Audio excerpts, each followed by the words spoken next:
सुन रहे हो ना? फिर एक बात याद रखना, अगर तुम ये कहानी रात को अकेले सुन रहे हो ना, तो अभी इर्द गिर्द एक बार जरूर देख लो। कहानी शुरू होती है अली और जुबैर के साथ। रात का वक्त था, गांव का पुराना घर, बिजली गई हुई थी, फोन की बैटरियां भी खत्म, कमरे में सिर्फ एक दिया जल रहा था। अली ने अचानक कहा, यार जुबैर, तुमने सुना? किसी ने दरवाजे के पास जोर से सांस ली है। जुबैर घबरा गया, बोला कि क्या मतलब, कोई बाहर है क्या? अली की आवाज कांप रही थी। नहीं, आवाज बाहर से नहीं, अंदर से आई थी। कमरे में एक लम्हे के लिए मुकम्मल खामोशी छा गई। जुबैर आहिस्ता से बोला, हमारे अलावा कोई नहीं ना यहाँ?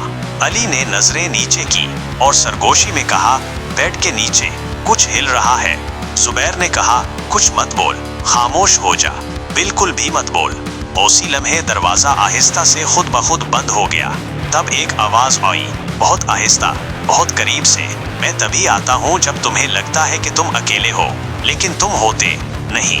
एक सर्द हवा का झोंका चला और दिया बुझ गया। कमरा अंधेरे में डूब गया। एक लम्हा खामोशी। अब तुम यहाँ तक पहुँच गए हो ना, तो बस एक काम कर लो, चैनल को सब्सक्राइब कर लो। ये सिर्फ कहानी नहीं, वार्निंग थी।